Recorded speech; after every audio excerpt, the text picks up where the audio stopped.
Pada PPKN kita diingatkan tentang meningkatkan jiwa nasionalisme. Rasa nasionalisme itu adalah sikap yang merasa bangga, senang dan bersyukur bahwa Indonesia telah merdeka.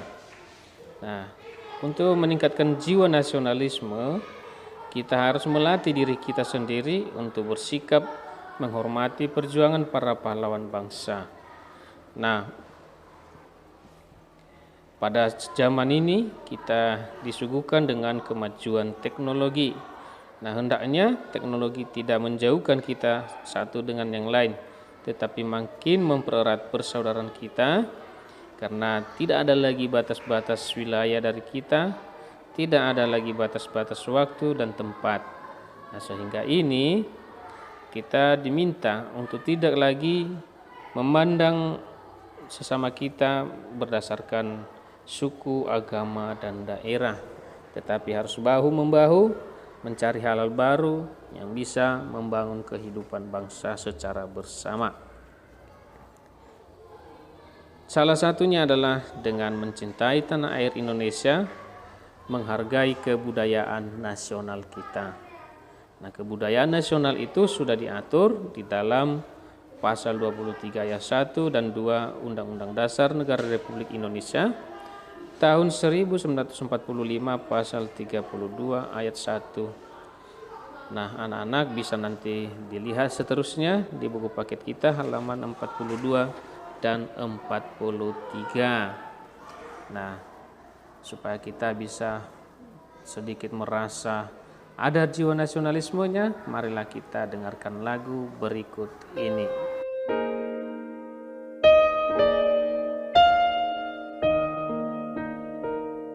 Tanah airku tidak kulupakan,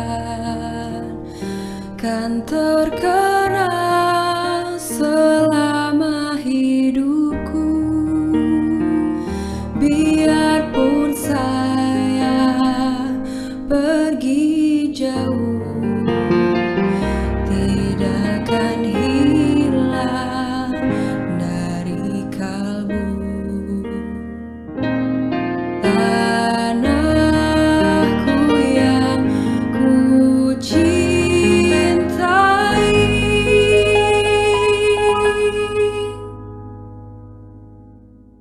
engkau ku hargai.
Tanah airku tidak kulupakan,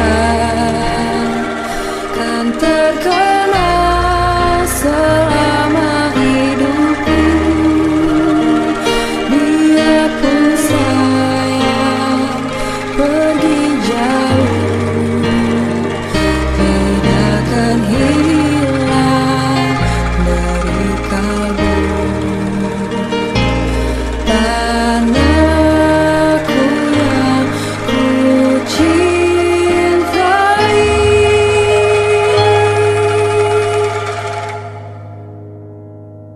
engkau ku hargai.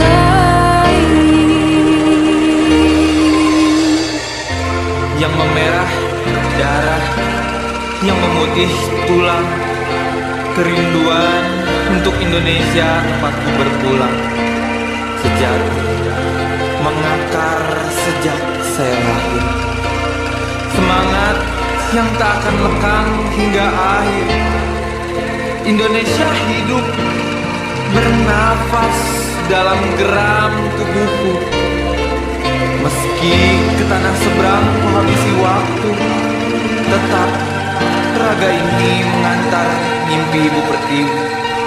Junjung naba baik, tinggi, tinggi. Walaupun banyak negeri ku jalani, yang masyhur pernah dikata orang, tetapi kampung dan rumahku, di sanalah ku merasa senang. Tanahku tak ku lupakan.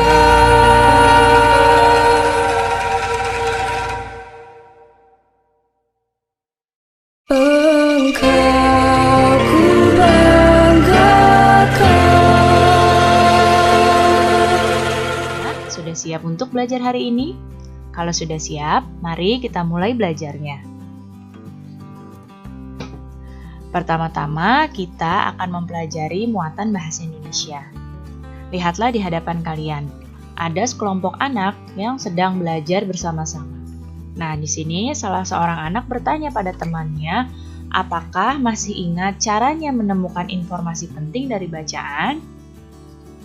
Kemudian temannya menjawab bahwa dia masih ingat. Caranya menggali informasi dari bacaan yaitu dengan mengajukan pertanyaan-pertanyaan.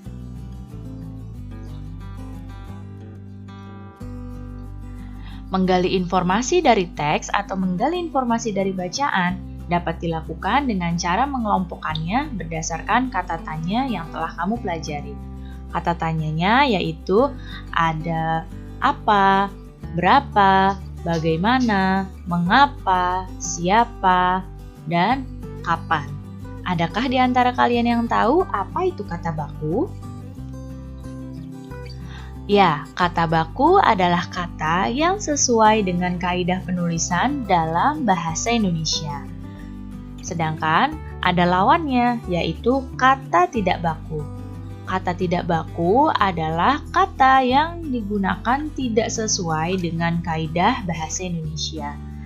Seperti apa ya kata baku dan seperti apa kata tidak baku? Sekarang kalian perhatikan contoh kata baku dan contoh kata tidak baku berikut ini. Nah, di hadapan kalian hanya ada beberapa contoh. Sebenarnya masih banyak lagi contoh kata baku dan kata tidak baku. Perhatikan di sini, kalian lihat panahnya. Pada kata baku yang pertama, yaitu kongres. Nah, kalau tidak bakunya, di sini kongresnya G-nya ada 2. Sedangkan yang baku, yang benar, itu G-nya adalah 1. Kemudian, praktik. Yang betul itu, yang baku, itu pakai I. Sedangkan yang E itu berarti dia kata yang tidak baku. Kemudian, perserikatan. Tidak bakunya perikatan. Kata baku berikutnya adalah bagaimana. Tidak bakunya yaitu gimana. Kata baku berikutnya atlet. Nah, di sini pakai E. Lihat panahnya ya, di sini pakai E. Sedangkan yang tidak baku ini pakai I, jadi atlet. Kemudian yang berikutnya ada daftar. Pakai F di sini, daftar. Kalau yang tidak baku ada yang menggunakannya pakai P. Kemudian provinsi. Nah, yang baku itu pakai V, provinsi. Sedangkan yang tidak baku ini pakai P. Kemudian rezeki. Nah, yang baku ini pakai Z dan yang tidak baku ini pakai J. Sistem. Lihat di sini sistem pakai E. Ya, kata bakunya ini seperti ini. Kalau yang tidak baku ini jadi sistem. Di sini pakai I. Ini tidak baku. Kemudian ada zaman. Zaman itu yang baku adalah menggunakan huruf Z. Dan yang tidak bakunya ini adalah pakai J. Nah, jadi ini adalah beberapa contoh kata baku dan tidak baku. Penggunaan kata baku ini digunakan biasanya dalam kalimat-kalimat yang resmi yang benar-benar. Ya. Jadi ini adalah contoh kata baku dan kata tidak baku.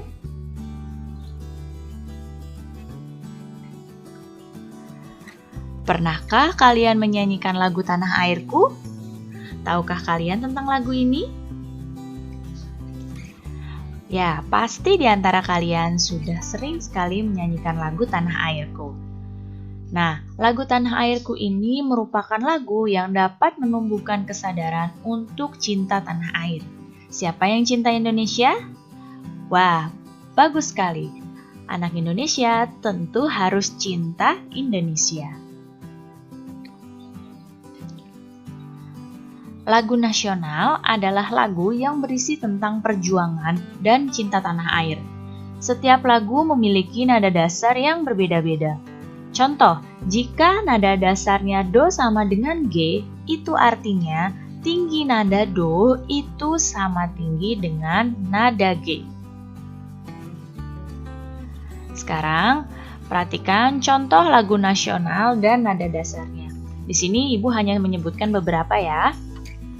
Yang pertama contohnya adalah tadi, lagu Tanah Airku. Lagu Tanah Airku ini diciptakan oleh Ibu Sud dengan nada dasar Do sama dengan Bes. Kemudian, Mengheningkan Cipta. Mengheningkan Cipta ini adalah lagu yang diciptakan oleh T. Prawit dengan nada dasar Do sama dengan D. Berikutnya adalah Pada Pahlawan. Lagu Pada Pahlawan ini diciptakan oleh C. Simanjuntak dan Usmar Ismail dengan nada dasar Do sama dengan C. Kemudian lagu Rayuan Pulau Kelapa. Lagu ini diciptakan oleh Ismail Marzuki dengan nada dasar Do sama dengan C. Sekarang lihatlah di hadapan kalian. Ya, ini adalah gambar yang diambil ketika peristiwa Sumpah Pemuda dilaksanakan, yaitu ketika Kongres Pemuda kedua. Nah, sekarang kita akan memasuki muatan PPKN. Peristiwa Sumpah Pemuda mengajarkan kita untuk melihat perbedaan yang ada sebagai pengikat bangsa. Oleh karena itu, sebagai warga negara, kita memiliki tanggung jawab untuk mempertahankan kemerdekaan dan persatuan dalam keragaman tersebut. Lalu bagaimana ya sikap yang dapat melestarikan budaya kita? Berikut ini adalah sikap-sikap yang dapat membantu untuk melestarikan budaya bangsa kita. Yang pertama yaitu berteman dengan siapa saja, tanpa membeda-bedakan suku, ras, dan agamanya. Kemudian sikap yang berikutnya adalah menerima dan menghargai keberagaman suku budaya, menerima dan menghargai keberagaman suku, budaya, adat istiadat, dan agama orang lain. Berikutnya adalah tidak merasa kebudayaan suku budaya sendiri itu lebih baik daripada suku budaya lain, karena kebudayaan itu semuanya baik. Berikutnya, ikut hadir dalam menyaksikan pentas kesenian daerah. Dan sikap yang selanjutnya adalah turut serta mengembangkan dan melestarikan budaya daerah di Indonesia. Baik anak-anak, cukup sekian ya penjelasan Ibu kali ini. Mudah-mudahan kalian paham dan mengerti. Terima kasih anak-anak semua, sampai jumpa lagi.